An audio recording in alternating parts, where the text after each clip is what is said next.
Ya.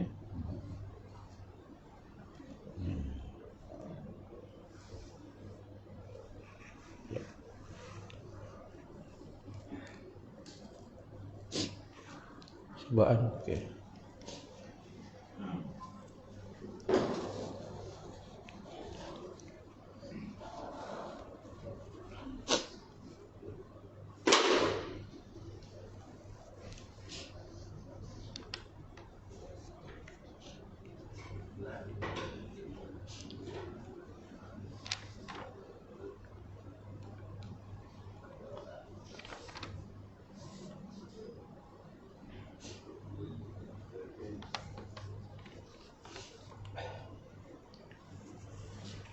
A'udzubillahi minasyaitonirrajim. Bismillahirrahmanirrahim. Alhamdulillah. Pagi ini kita memulakan pembelajaran kita tentang ilmu tauhid dengan menggunakan satu kitab yang namanya Asas Aqidah Islam. Tiada yang ada di tangan tuan-tuan. Kitab ini kata penulis ialah sesuai untuk pengajian dan kuliah di masjid-masjid, di surau-surau, madrasah-madrasah dan bacaan umum dekat rumah sendirilah. Dan buku ini dikeluarkan oleh Majlis Agama Islam Kelantan dan Adat Istiadat Melayu Kelantan.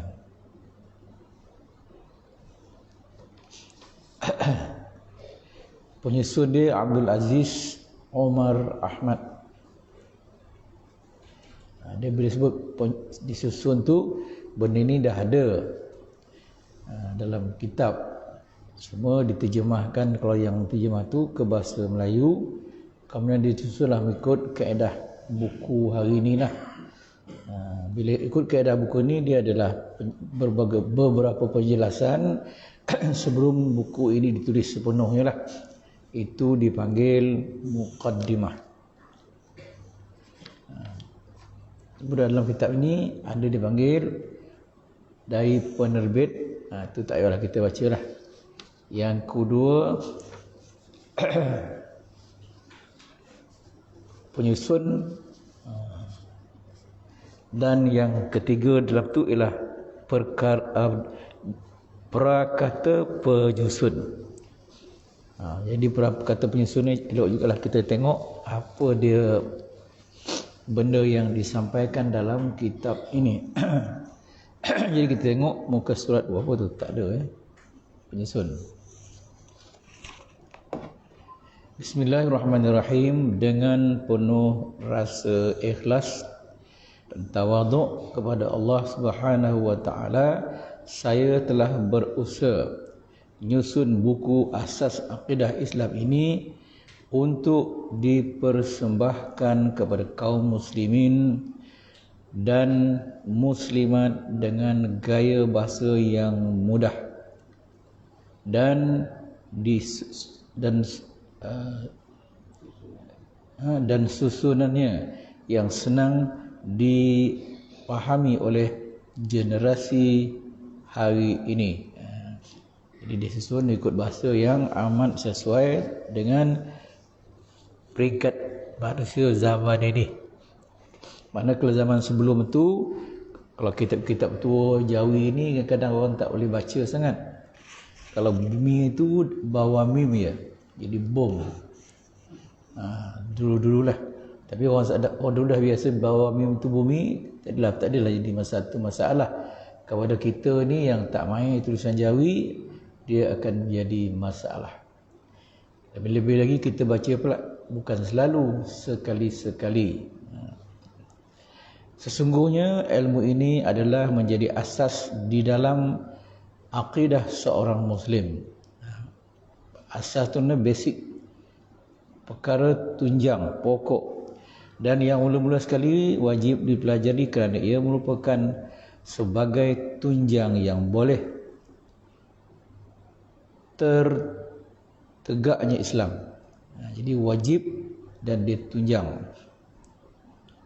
Dengan adanya kekuatan iman di dalam diri, itulah dapat melahirkan kerja-kerja ketaatan dan menjauhkan kerja-kerja kedurhakaan dan kemungkinan dan kemungkaran.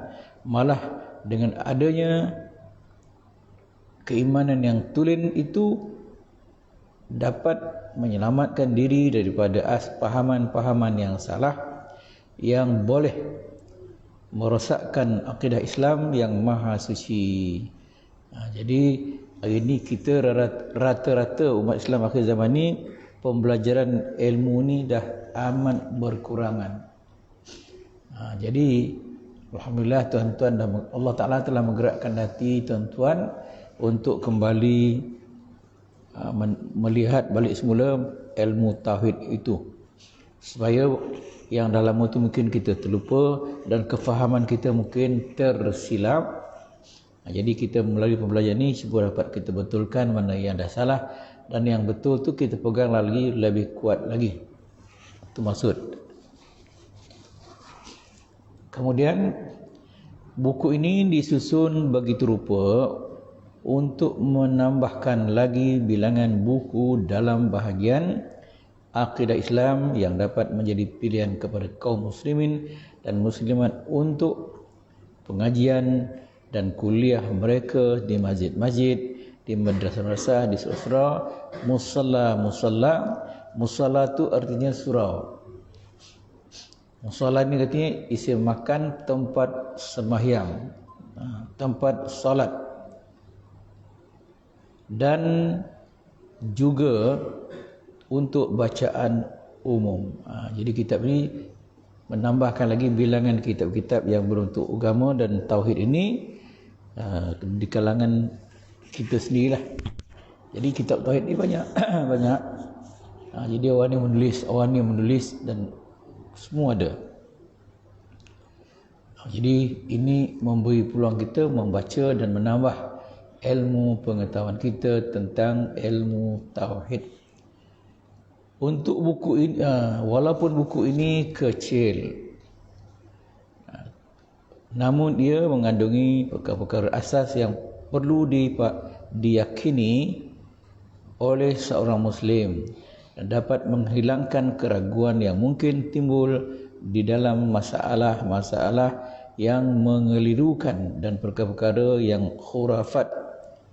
Dunia ini telah disogokkan dengan berbagai-bagai kefahaman yang Nabi pernah kata dunia akhir zaman besok akidah umat Islam ni terbahagi kepada 73.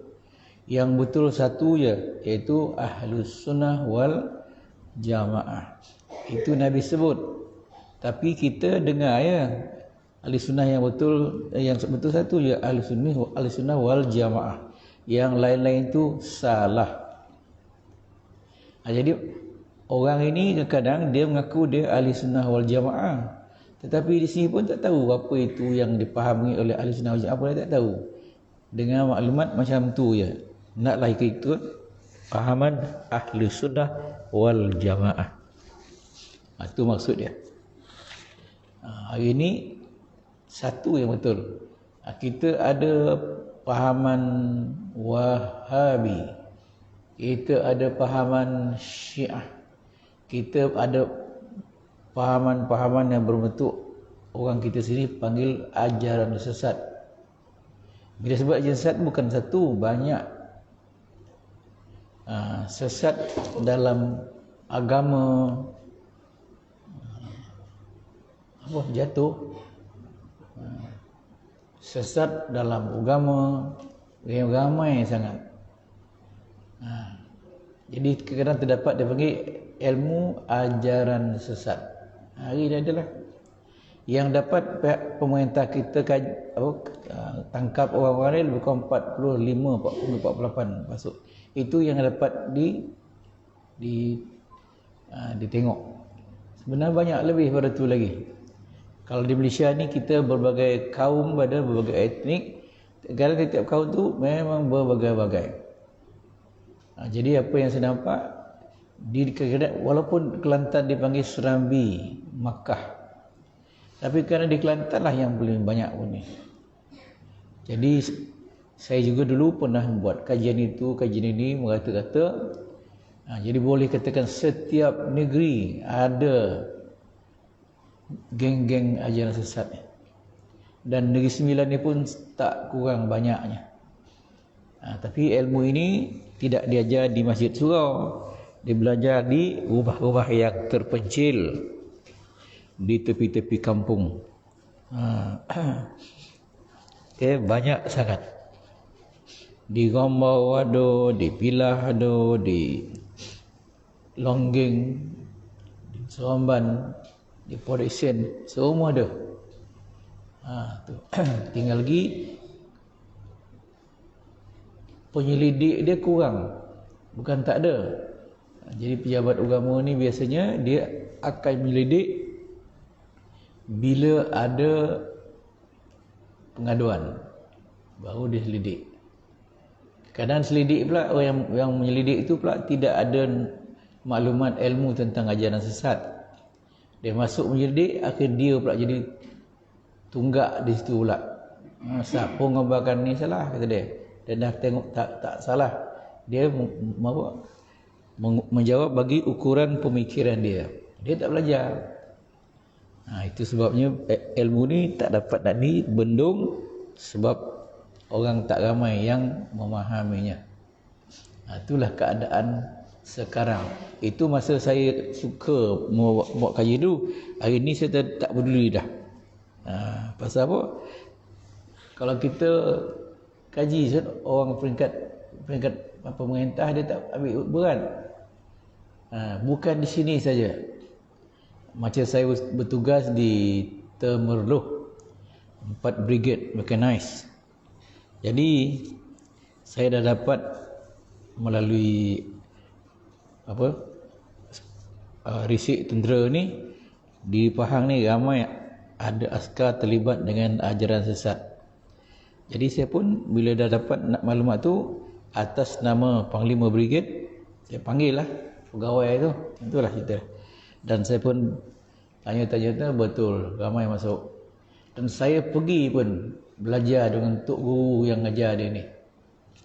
Memang salah yang amat salah. Tapi pada dia itulah yang terbaik. Saya pergilah belajar kali, nyaman lah konon. Ini anggota baru diperkenalkan saya. Habis tak ada. Jadi semua askar-askar tadi kita kumpulkan balik, kita brainwash dan tunjukkan yang betul. Ini salah. Dan saya tunjukkan di mana salahnya.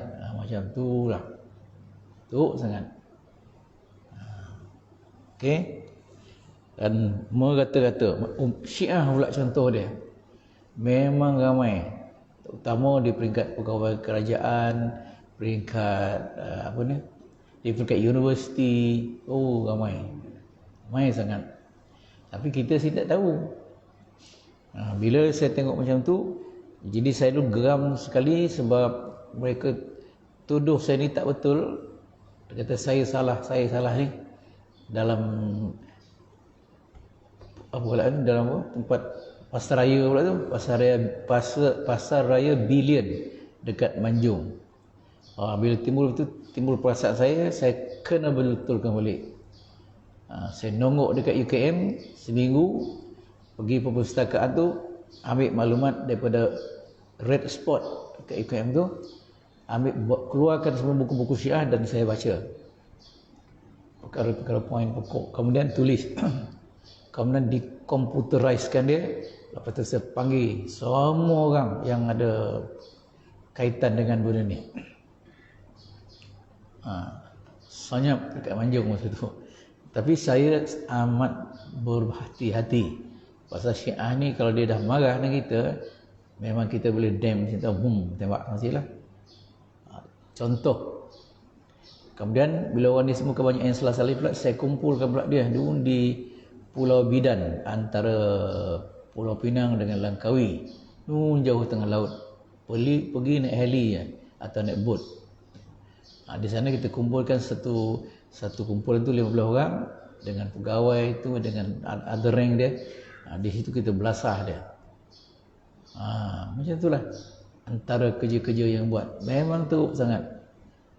Itu yang dapat kita panggil tekuk. Di lain-lain tu banyak. Tengok macam itulah. Kemudian saya pun bersara lah. Bersara ni tak adalah apa-apa lagi dah. Jadi itu usaha ikhtiar saya cuba ubah. Tapi nak ubahnya memang bukan senang, amat susah. Sebab dia dah berpegang, inilah pegangan saya. Jadi pegangan biasanya ubah, payah nak ubah. Kadang-kadang dah sampai, walaupun dia nampak dia tak betul, tapi dia tetap kata dia betul. Itulah sebabnya pegangan ni. Sebab zaman Nabi dulu kan bukan senang dia nak kata mengubah orang daripada menyembah Tuhan yang lain daripada Allah Ta'ala, entah apa-apa, dengan berhalanya, dengan lain-lain, bukan senang. Tapi macam mana kita hanya usaha dan ikhtiar saja. Yang mengubah orang yang ini semua Allah Ta'ala. Dia pegang itu jelah. Kerja kena buat. Hasilnya, natijahnya adalah ketentuan Allah. Itu saja. Bila ada betul, hati kita pun senang lah. Itu kaedah. Tapi kita kena buat. Macam ni, timbul keinginan anda nak belajar ilmu tauhid.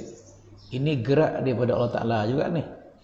Dia mahu tuan-tuan ni mempunyai akidah yang betul dan baik dan kuat.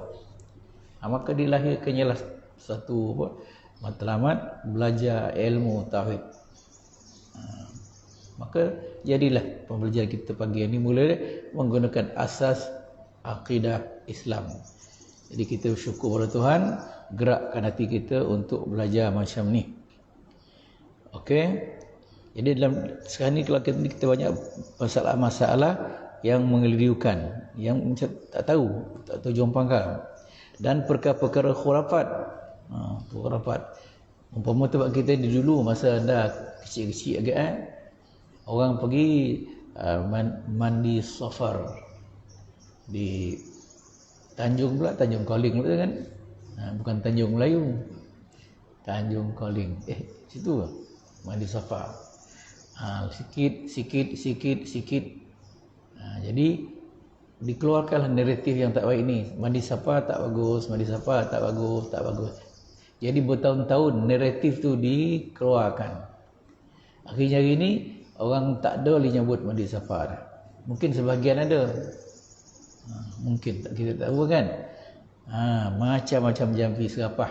Tulis satu kertas ni boleh ni, hanyutkan daripada hulu dan kita mandilah hilir. Ini kerja Hindu. Kan? Kerja Hindu kan, Hindu dekat India sana apa sungai Ganges. Mandi itu cuci dosa, kan lain. Okey. Oleh kerana percetakan sulung buku ini telah mendapat sambutan hebat di semua peringkat kaum muslimin dan muslimat, maka dalam percetakan ulang ini dikemaskinikan. Ini buku sini dah ke buku lama juga. Yang ada semalam saya tengok, tu cetakan baru, kecil sikit beri nampak dia, cantik. Jadi tak cetakkan berapa lah tu. Pasal nak beri dia berlebih menarik. Lagi isi dan ejaan dan lainnya semua disusun balik semula dengan betul. Kepada Allah penulis memohon semoga sumbangan yang kecil ini diberkati Allah dan dapat memberi manfaat kepada seluruh kaum muslimin dan muslimat di sepanjang masa. Segala teguran yang membina daripada para ulama dan cendekiawan sangat-sangat dialukan. Amin ya rabbal alamin. Terletak Kurnia 110 Jalan Merbau, Abdul Aziz bin Omar Ahmad, Kota Baru, tahun 1412 atau tahun 1992. Di 1992 hari ini 92, 2002, 2012, 2022. Betul-betul 30 tahun. Okey, kalau manusia di 30 tahun ni dah matang sangat-sangat dah. Jadi masa itulah ditulis buku ni. Okey. Muqaddimah. Dalam ni adalah beberapa kepala tajuk, yang pertama muqaddimah dan lain-lain lah. Jadi dalam muqaddimah ni apa yang akan dibincangkan? Tu di bawah tu cerita. Yang pertama nama dan pengenalan. Yang pertama ini ada nama-nama dia. Yang kedua pokok pembicaraan. Apa perkara pokok yang dibicarakan dalam kitab ini. Yang ketiga sumber pengambilan. Mana ambil perkara yang ditulis di sini. Beberapa contoh daripada Al-Quran, hadis dan akal dan logik. Beberapa contoh daripada Quran, daripada hadis dan daripada logik akal. Jadi pasal apa itu? Pasal Quran ni, pasal ilmu tauhid ni, dia punya hujah dia semua daripada Quran, sebut semua daripada hadis dan daripada akal.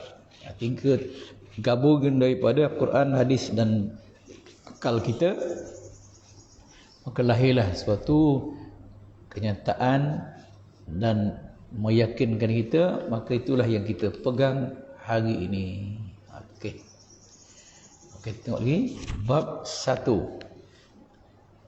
Bab 1 dipanggil muqaddimah. Muqaddimah ni cakap Arab jugalah, tapi dah jadi cakap Melayu kan. Muqaddimah, introduction. Yang pertama nama dan pengenalan. Jadi tauhid ni ada nama dia. Tauhid satulah daripadanya. Okey. Sekurang-kurangnya terdapat 5 nama yang dikenali dalam ilmu ini, iaitu yang pertama ilmu tauhid. Kerana ilmu ini pada dasarnya membicarakan yang tentang keesaan Allah dan kewujudannya. Namanya ilmu tauhid. Jadi tauhid ni bahasa Arab. Kalau perkataan tauhid itu satu saja, perkataan tauhid ya kan, sebenarnya dia tak dapat dipahami. Pasal tauhid ini artinya menjadikan sesuatu itu satu. Tauhid ini menjadikan sesuatu itu satu. Tauhid lah tu. Jadi apa saja matlamat kita nak jadikan satu tu, kita panggil tauhid. Katalah kita letak bunga depan rumah kita. Bunga ni, bunga mulu ni anda letak tauhid ya. Satu ya. Tu boleh lah. Jadi kita letakkan yang dinamakan bunga tu satu ya. Yang tu tauhid yang ni pula. Tauhid yang tu pula. Itu maksudnya tu. Mentauhidkan jenis bunga. Macam itulah. Itu tauhid bahasa. Tapi sini yang ditauhidkan ni ialah Allah. Jadi Allah. Jadi kita jadikan Allah Ta'ala tu satu. Tapi bila sebut bahasa macam tu macam tak cantik ya. Sebab buku ni pun tulis di orang Kelantan, dan dia tak gunakan perkataan satu, dia gunakan perkataan so. Jadi kita pun ikutlah orang Kelantan, mengasakan Allah. Kita rasa kalau menjadikan satu Allah macam kita tak cantik sangat. Bila kita mengasakan Allah tu, kata ni okey lah ni. Jadi hari ni naratif dia mengasakan Allah. Semua kata macam tu. Sampai kita pun bukan bercakap orang bahasa Kelantan pun mengasakan juga. Jadi tauhid tu kalau satu perkataan mengasakan memang tak clear. Mengasakan apa? Macam tu. Jadi kalau sepatutnya bahasa ilmu tauhidillah. Ilmu tauhid Allah, tauhidillah. Tapi perkataan Allah tu tidak ditulis di selepasnya. Tapi sudah mafhum yang ditauhid itu sebenarnya ialah Allah. Tak adalah tauhidillah. Tak ada. Asalnya memang ada tauhidillah. Pasal kita nak mengasalkan siapa? Mengasalkan Allah. Tapi tidak ditulis pasal dah mafhum. Mafhum tu kita dah tahu dah. Kita disebut mengasalkan misi Allah. Itu maksud dia. Dia cukup dengan perkataan tauhid saja terjawab. Tu maksudnya. Allah itulah yang nak kita jadikan dia satu. Tujuan pun nak menjadikan Allah Ta'ala itu kan asal satu kan. Dalam sifat 20 tu ada perkataan wahdaniyah. Wahdaniyah. Asal sifat Allah Ta'ala. Tuhan tu satu. Asal. Jadi situ pun dia ambil lah nama kitab ni Tauhid. Kemudian kata dia, perkataan tauhid berarti asal. Asal. Itu asal tu Kelantan lah. Tunggal. Dan nama ini banyak sekali digunakan dalam ilmu ini. Jadi perkataan tauhid ini adalah satu perkataan yang banyak digunakan di dalam pembelajaran ilmu yang berkait dengan Allah. Di mana semua tauhid. Berbanding orang tua kita dulu. Orang tua kita dulu, dia tak kata tauhid. Dia kata usul. Sebab tu dia kata orang tua dulu, kita kena belajar 3 ilmu. Kita kena belajar usul, kena belajar fiqh, kena belajar tasawuf. Itu usul, fiqh, tasawuf. Di tauhid itu gunakan perkataan usul. Bila usul tu pun macam tauhid juga. Usul ni akar-akar tunjang. Ilmu apa? Ilmu akar-akar tunjang. Pasal usul ni adalah perkataan jamak ataupun plural dari perkataan aslun. Asal. Di 9 lagi handal pula. Dicantumnya asal dengan usul. Itu mulai hebat sangat. Dia panggil asal usul, kata dia. Kita di sini asal usul. Mana adalah asal usul lagi kan? Orang di sini bukan orang sini asal semua di sini ni. Asal usulnya semua orang datang daripada luar. Ada datang daripada negeri Smith, kalau daerah ada datang daripada Rambau, Pilah, Jelambu, Tampin, Wadisen. Atau asal yang ada di sini. Ada pula daripada luar negeri. Selangor, Perak. Ada pula daripada luar negara. Ada tak sini orang luar negara? Ada kan? Bangla tu orang negara lah tu. Sini ada Bangla kan? Itu daripada luar negara. Asal usul. Tu orang di sebelah kata. Sama lagi di 9 ni, dia agama pakai sini. Dari pihak agama tu ada pejabat hal ehwal. Dengar kan? Pejabat hal ehwal agama Islam Negeri 9. Hal ehwal. Bahasa Arab itu hal tu mufrad. Kalau ehwal ahwal banyak hal. Hal ehwal hal dan hal lagi. Dia jawab. Sebab dia jawab ni macam-macam hal. Bahasa dia nama pun apa? Hal ehwal. Okey. Itulah. Jadi pihak agama ni dia macam kerajaan dia, semua ada situ. Kalau jabat tanah lain, nama pun jabat tanah kan. Jadi dia melibatkan tanah. Okey. Jadi memang nama ni ada membawa maksud yang tertentu. Itu maksudnya. Kemudian yang kedua dia panggil ilmu usuluddin. Ilmu usuluddin. Kalau baca betul lah Arab. Tapi kita tak kira lah. Janji ada bunyi usuluddin kata dia. Usuluddin. Kadang sabdu tak ada. Adal tak ada sabdu. Usuluddin kata dia. Jadi kalau usuluddin tu dari segi bacaan dia taklah kono. Dia dal tu huruf tu ada sabdu. Kalau Dal tu. Kalau ra ada sabdu Ar-Rahman, kan? Tapi kalau ba, al-bab pintu, dia tak ada ab-bab, tak ada. Pintu al-bab. Itulah. Jadi ada huruf yang bila dia dialek lambangkan tu ada sabdu dan ada yang tak ada sabdu. Jadi dal tu huruf yang ada sabdu. Dalam masa itu dipanggil alif lam syamsiyah. Yang tak ada sabdu tu alif lam qamariyah. Kita kalau belajar itulah. Pasal apa dipanggil alif syamsiyah?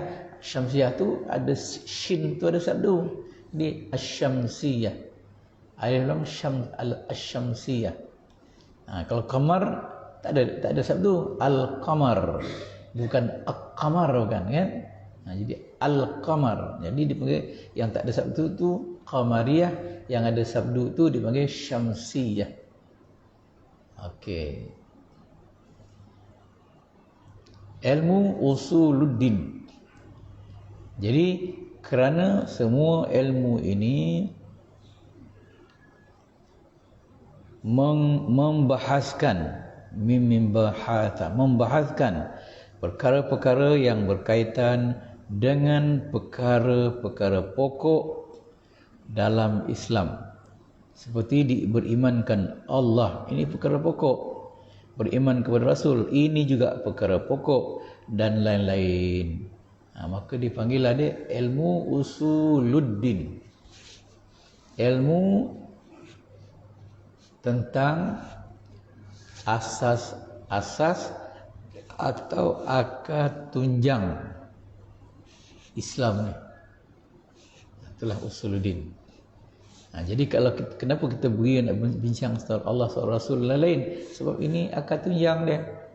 Kalau sini tak kono, yang lain-lain pun tak kono lah. Itu maksud dia. Jadi yang akar tunjang tu kono cek elok-elok, mesti betul. Kalau tak betul, pokok-pokok tu akan mati. Bila katanya ada rosak, akan mati. Pasal pokok tu nak hidup, dia kena makan.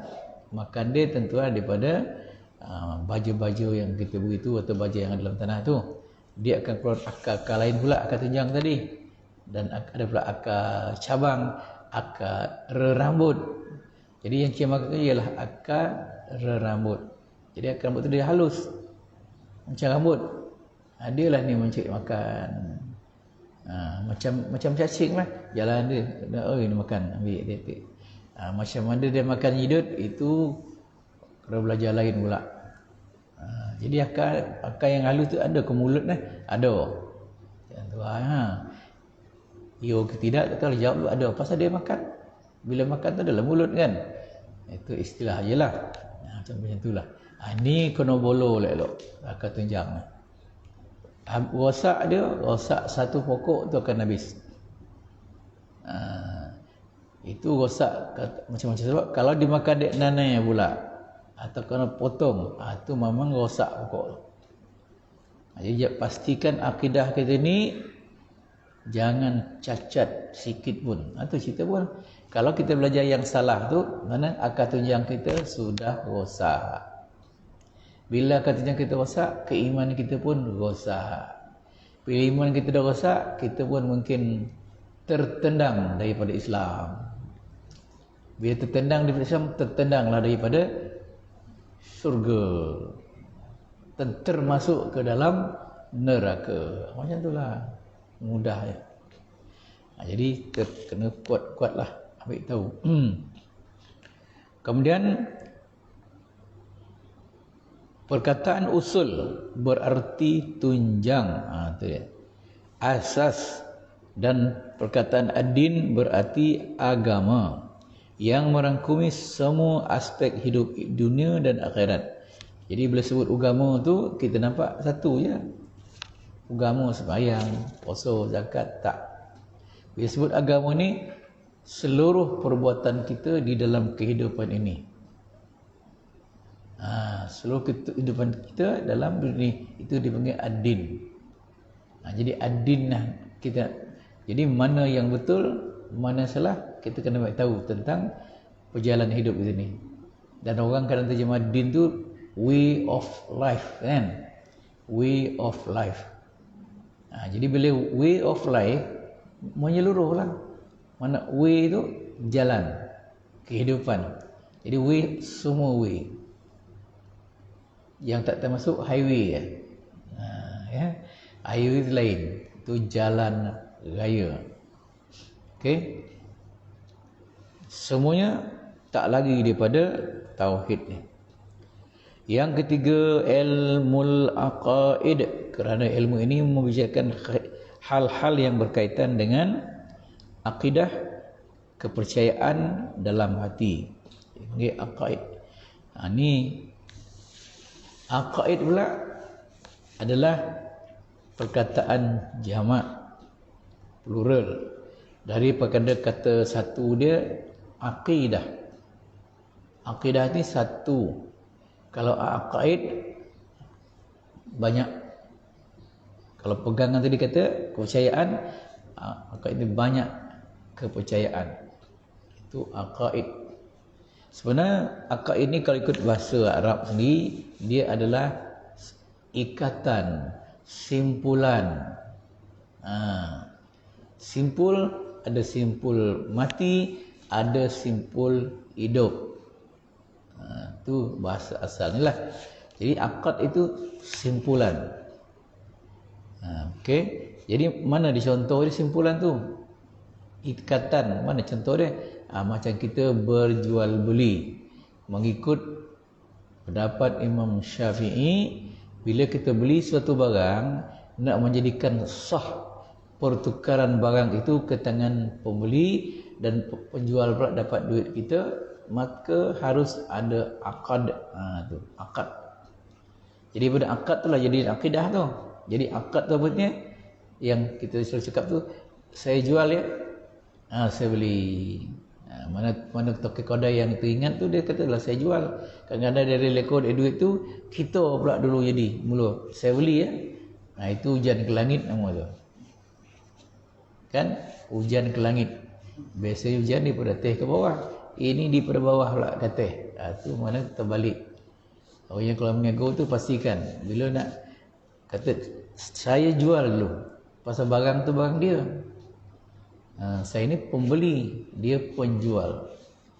Saya jual ya. Akidah akad ya. Saya belilah.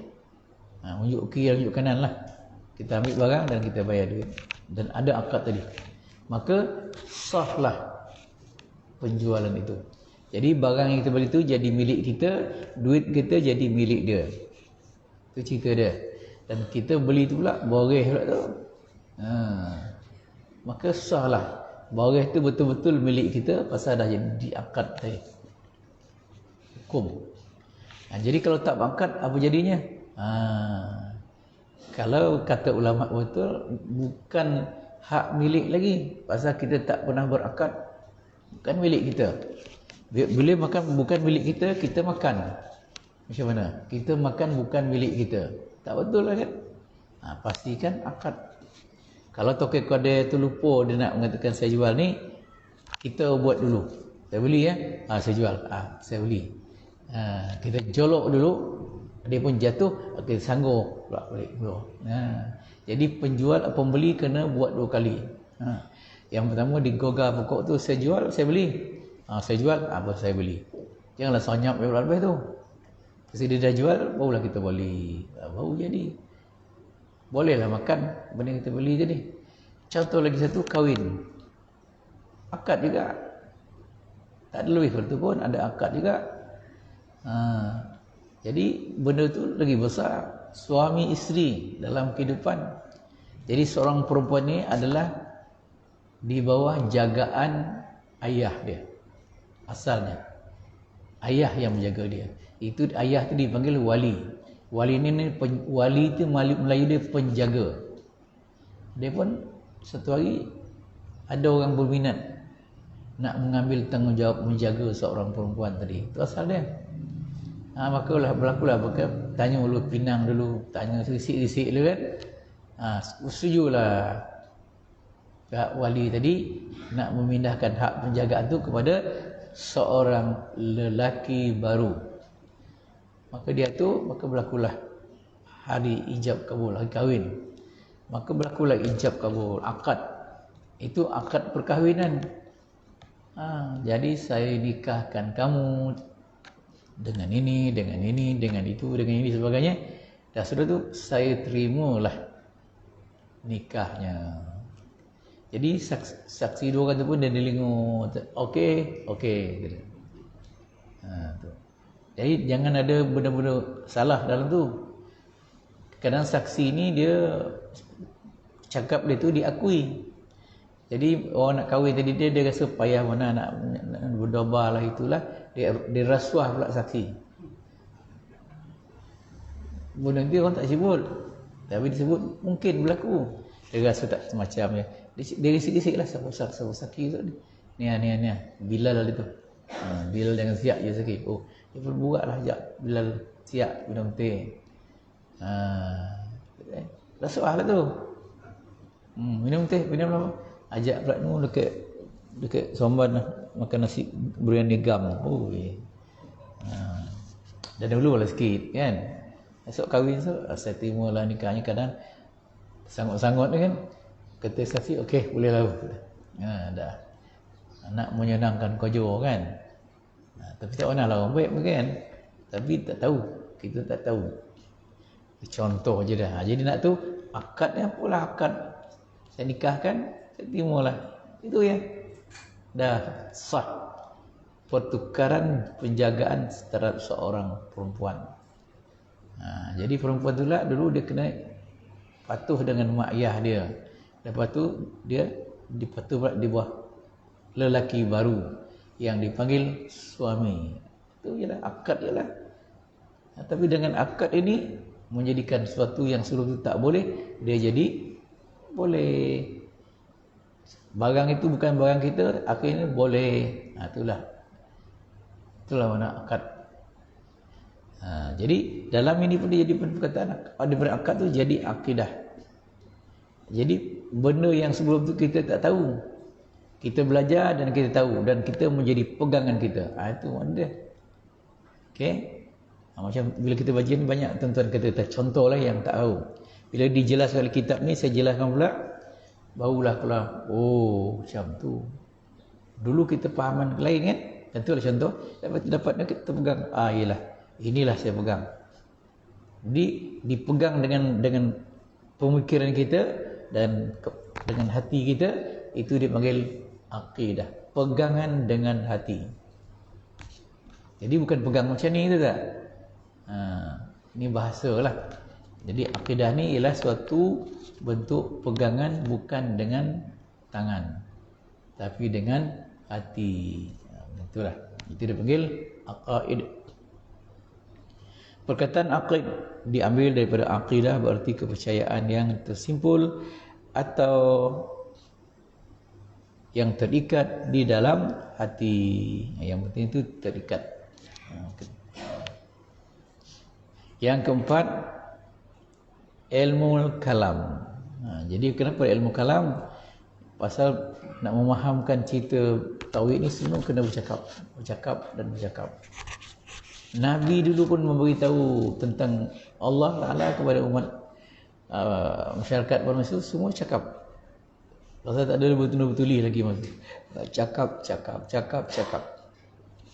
Dan memang kena cakap pasal nak memahamkan kepada orang. Itu sebagai ilmu kalam. Sifat daripada dulu nak faham kena bercakap. Sebab tu kalau yang mengajar tauhid tu pula dia tak dapat bercakap dengan baik, menjadikan orang tak faham. Sebab ilmu tauhid ni yang dulu dah sebelum kita dah bahaskan, ilmu yang dibahaskan di dalamnya. Bila dibahaskan tu kena kuat kalau berfikir. Dan fikir itu kita kena cakap. Jadi berfikir dan bercakap. Itu panggil ilmu kalam. Dijelaskan balik apa yang kita faham tadi. Allah itu maha berkuasa. Itu saya dah sebut dulu, Allah itu maha berkuasa. Itu satu statement, satu kenyataan.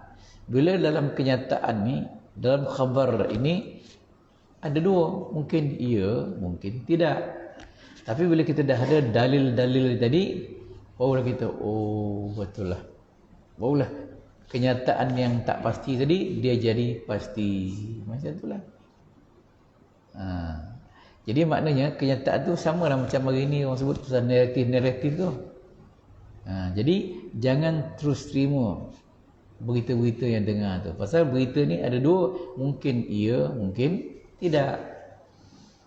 Kalau dah ada bukti, kita dah nampak, baru kita boleh terima. Itulah dipanggil naratif. Kalau naratif itu salah, masih tidak dibetulkan, ada terus salah. Bahkan kita ni kalau ikut perintah Tuhan tu wajib apa saja khabar berita yang datang kepada kita, kita jangan duduk diam. Jangan terus terima je, jangan. Apa Tuhan kata dalam Quran? Idza ja'akum fasiqun. Ja'akum fasiqun. Fatabayyanu. Binaba'in fatabayyanu. Bila datang kepada kamu seorang yang fasik dengan suatu berita, fatabayyanu, maka hendaklah kamu cek dulu, ya ke? Jangan terus terima. Macam itulah. Siapa pun kalau jelas lelaki ni fasik. Bila fasik ni, bila orang Islam ni, ada tak yang tak berdosa? Semua berdosa. Tak zahir batin. Jadi boleh ke semua kita ni memang terlibat dengan dosa. Fasik lah tu. Ya, fasik lah. Bila tiba berita dia orang fasik, naklah kamu cek dialog. Itu perintah Tuhan. Kalau kita terima saja, kita dah salah. Pasal kita tak fatabayyanu tu tak ada. Anda baca YouTube. Dalam YouTube tu macam-macam maklumat. Jadi iya ke? Jangan kita YouTube ni dikeluarkan oleh A dan kita ni yakin A ni betul. Tentu betul. Jadi apa yang timbul daripada A tu semua yes. Tak boleh. Pasal siapa A tu? Tu kita kena sama-sama tu. Okey. Itu maksudnya, itu ilmu kalam. Kerana pada peringkat permulaan Islam dahulu, ilmu ini dibicarakan melalui perdebatan atau bertikam lidah, terutama masalah kalamullah. Adakah ia baharu atau qadim? Perkataan kalam berarti perkataan atau percakapan. Itulah. Dulu semua berdebat, bertikam lidah. Tapi bertikam lidah ni boleh mati ke?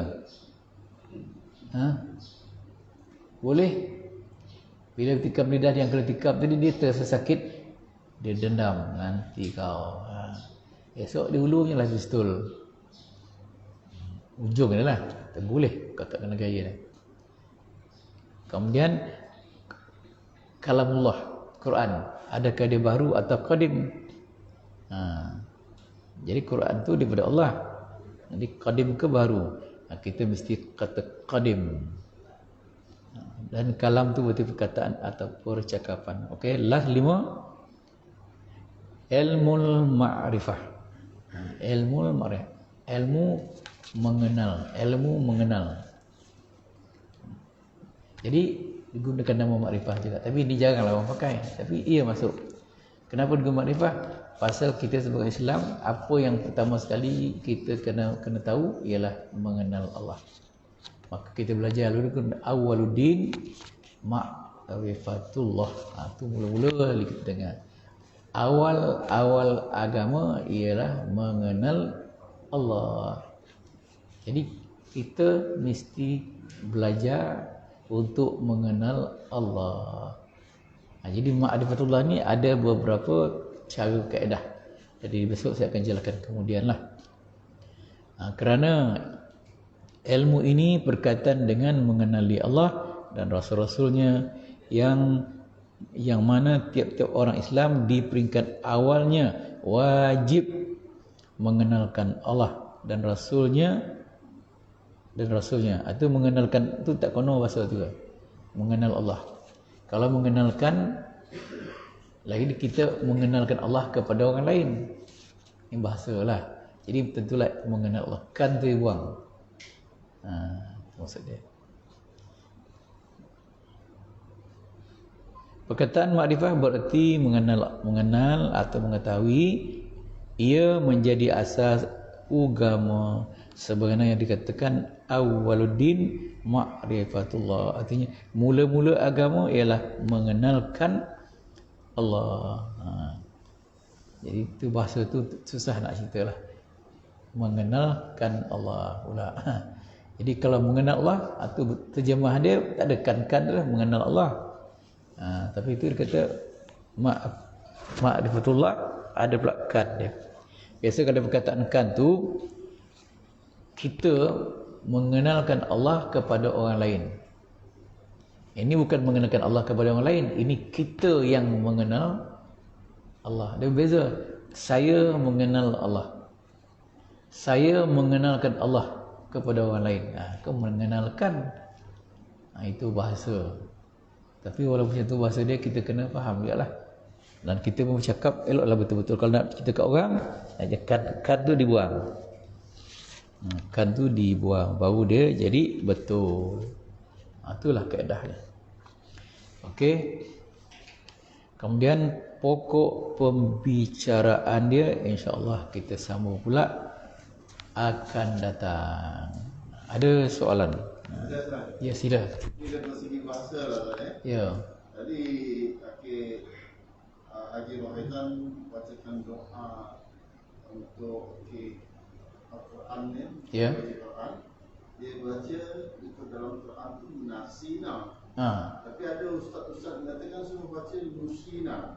Dan jemaah wanita pakai nusina. Apa sebabnya? Oh, cantik. Itu soalan yang tercantik. Pasal tak pernah orang tanya soalan macam tu. Itu sebab cantik kan? Jawapan dia. Kalau kita memahami daripada maksud tadi, kalau kita kata innusina, jika kami dilupakan, itu makna innusina. Kalau nasina, kami lupa. Betul tak? Innasinya jika kami lupa, itu makna innasina. Kalau innusina, jika kami dilupakan. Faham tak ya? Okey. Kalau kita baca pasal kita lupa ke, adakah kita lupa atau kita ni dilupakan? Jatuh lah senang. Kita sekarang lupa. Adakah kita ni dilupakan atau memang kita lupa? Tu jawapan dia. Mari jawab dia. Anda nak pakai yang mana? Terpulang kat kita lah. Pakai yang mana? Memang kita sebagai manusia selalu lupa kan? Kita lupa kan? Bukan kita dilupakan. Kena pakai innasina. Kalau kita dilupakan, tentu ada sesuatu yang melupa kita. Ada yang mengatakan syaitan melupa kita. Syaitan melupa kita. Boleh ke dia? Tengok. Dia kadang-kadang itulah, inilah dia bahasa. Kalau dia memikirkan dia dilupa ni, bukan dilupa. Saya tak lupa pun. Saya ni dilupakan. Dia pakai indusi ni lah. Kalau kita sedar yang lupa ni bukan saya bukan dilupakan, memang saya lupa. Innasina. Allah Ta'ala pun baca dalam Quran, dia tak kata innusina pun. Dalam surah pun ni, innasina akhtana. Dalam surah apa? Amanah Rasul kan? So baca Amanah Rasul ujung macam mana? Amanah Rasul baca. Tak lancar pula saya.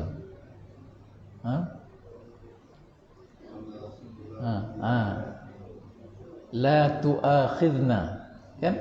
La tu'akhidna maknanya janganlah kau ambil kira terhadap kami Allah manasina, apa yang kami lupa. Maknanya jangan ambil kira tu, jangan tulislah dosa-dosa tu. Kalau aku terlupa ya Allah, janganlah kau kira sebagai berdosa. Itu la tu'akhidna tu. Kalau janganlah ambil kira ya Allah terhadap kami ni kalau kami ni dilupakan. Jadi Allah Ta'ala sebut innasina ke innusina? In nasina. Jadi bahasa Arab ni perkataan lupa tu nasiya. Nasiya, dia telah lupa. Nasi tu, saya telah lupa.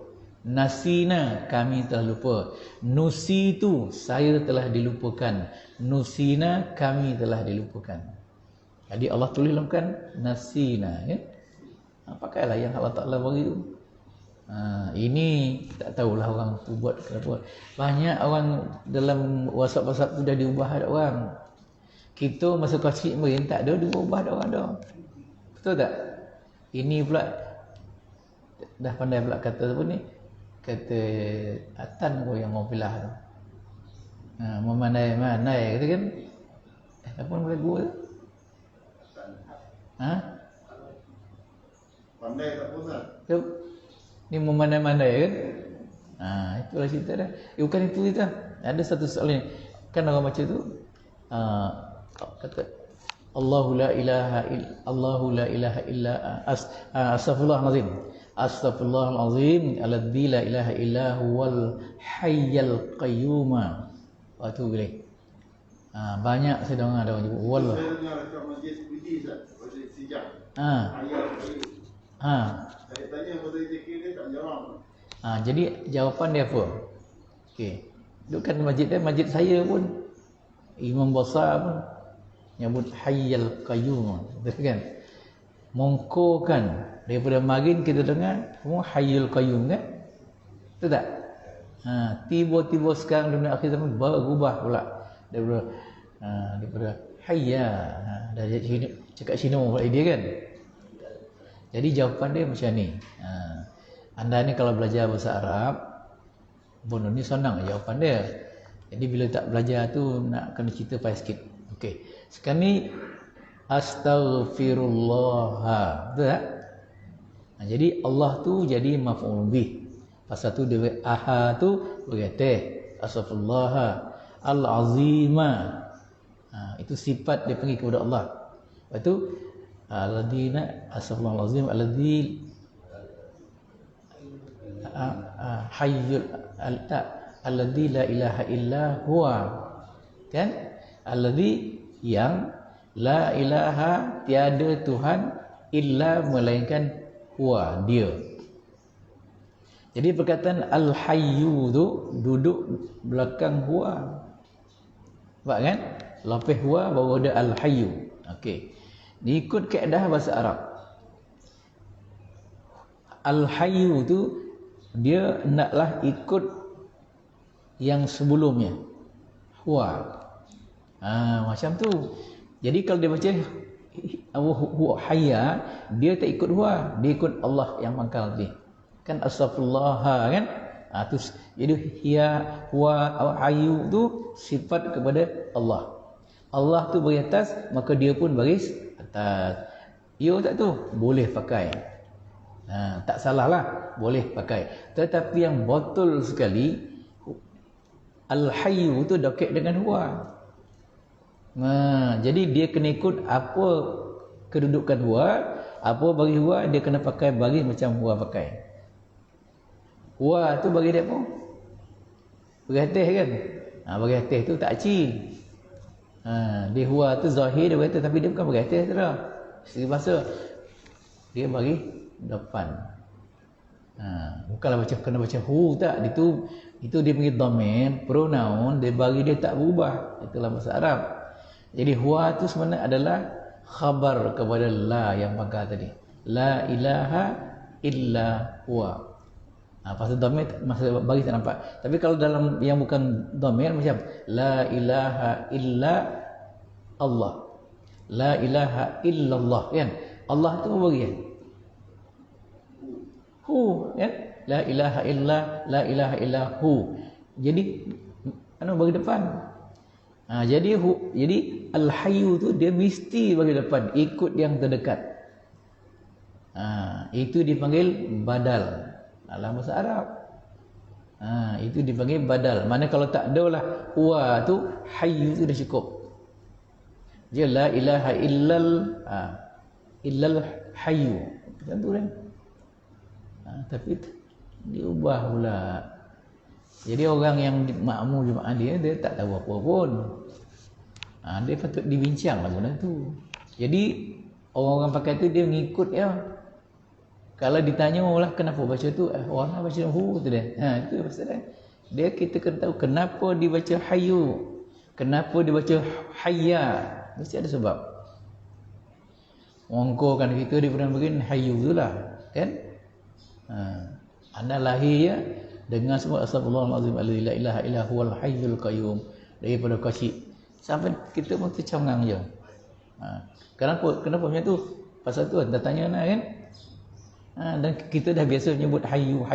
Dia pula ngubah hayya. Siapa yang ngubah? Dalam YouTube. YouTube tu ustaz, bukan ustaz ada tauliah tu dah. Itu dia pergi ustaz tube tu. Tu dia. Kalau dia beri keterangan okey. Kenapa saya baca hayya? Kerana ini. Ini adalah sifat kepada Allah sebelum tu. Boleh pakai enggak? Tapi yang penting sifat tu mesti duduk dekat-dekat. Itu maksud dia. Okey? Boleh ya? Tadi nusina, anda bacalah nasina. Kalau kita baca nusina, kami dilupakan. Kalau nasina, yang kami telah lupa. Itu ya. Masa sebut tu ingat, saya lupa ke, saya dilupakan. Kita bila dah baca Quran, baca tu kan, syaitan berani dokek tak? Tak berani dah dokek tau. Angui je. Bila tak berani dokek, boleh tak dia lupakan kita? Tak boleh. Jadi bukanlah kita dilupakan. Kalau kita kata Allah melupakan kita, itu tuduhan. Lagi tak hormat. Kita ngakulah kita lupa. Yang memang manusia ni nama dia insan, kan? Insan tu lupa lah tu. Tenang situ. Ini tak ngaku. Kita ni dah pelupa. Akulah. Kita lupa. Okey? Jadi kita lupa. In nasina. La tu'akhidna in nasina. Au akhta'na, atau kami tersalah. Kan kami ya. Tadi kami lupa. Ini kami tersalah. Terbuat yang tak betul. Macam tu dipanggil tersalah. Akhta'na. Okey? Boleh ya? Tapi kalau ya? Ya? Ya? Ini tentang ilmu kalam ni Ustaz. Ya. Golongan Wahabi dia menghujat yang sifat itu ilmu kalam. Dia berdasarkan Quran dan hadis. Jadi macam mana kita nak hujah balik? Nak lawan dengan dia. Ilmu kalam ni, ilmu tauhid pun tak ada dalam hadis, ilmu suludin pun tak ada dalam itu yang tu ada. Ilmu lain tu tak ada dalam hadis. Ini kita lah menamakan. Kita menamakan dia. Zaman Nabi dulu, ilmu tauhid ko atau ilmu tak ada. Ilmu fiqh pun tak ada. Ilmu tasawuf pun tak ada. Bukan ilmu tak ada, ilmu tak ada. Tauhid ada, ilmu dia semua ada. Tapi dia belum dinamakan lagi. Sebab masa tidak dilahirkan lagi dalam bentuk. Faham tak? Bila sampai zaman sahabat belum lagi dinamakan. Sampai tabi'in, zaman Syafi'i, Ghazali dan semasa itu kan. Jadi bila umat Islam dah bertambah ramai. Jadi pembahagian ilmu itu terpaksa dibuat. Yang berkait dengan ibadat yang zahir dipanggil fiqh, yang rohani dipanggil tasawuf, yang akidah pegangan dipanggil tauhid. Maka adalah dia punya pencetus dia. Kalau ilmu tauhid ni pencetus dia Abu Hasan Al-Asy'ari, Abu Mansur Al-Maturidi. Itu pencetus kepada ilmu tauhid. Itu cerita dia. Sebab zaman Rasulullah tak ada. Zaman tu semua ada tauhid, ada tak ilmu? Ada. Tapi sifat 20 pun tak ada zaman Nabi. Dicetuskan kemudian. Jadi orang kemudian dia berfikirlah oleh sebab macam ni. Macam ni kan beri alasan. Kenapa ilmu kalam? Kerana zaman dulu benda semua disampaikan dengan cara bercakap. Jangan sikit hadis. Tak. Tu Wahabi. Jadi kalau Wahabi ni lupakanlah. Okey. Dia orang semua salah, dia yang tu Wahabi. Jadi kalau kita terikat dengan cara macam tu, kita akan rugi. Pedulikan. Yang penting kita yakin apa yang kita dah yakin. Itu saja. Ya? Dia sekarang ni perosak, dia sekarang ni Wahabi. Apa cerita dia rosak? Kan sekarang ni dia rosakkan kita punya ibadat dulu. Nak cerita entah ni, macam mana kita rosak? Dia rosakkan dia Wahabi. Dia katalah baca Yasin malam Jumaat bid'ah. Nabi tak pernah buat pun. Bersalam lepas sembahyang bid'ah, tak pernah buat pun. Ini tak bersalam ni pasal ada Covid lah. Covid begitu kan. Habis bid'ah. Buat ini bid'ah. Itu bid'ah. Semua tak kono. Wirid bid'ah. Sebab di Mekah, kalau Nabi Mekah ada orang Arab wirid. Yang tercogok wirid ni semua muka Melayu. Zikir kuat-kuat pun bid'ah. Iya. Betul. Jadi bila orang pun dah mula dah tak ada buat itu, tak ada ini, semua dah bid'ah. Bila kita dah nampak pegang benda-benda ni tak kita buat pasal Nabi tak buat, bid'ah tadi sekarang ni bertukar kepada perkara nombor 2 pula. Sekarang ni dia nak menolak hati kita supaya jangan ikut Abu Hasan Asy'ari.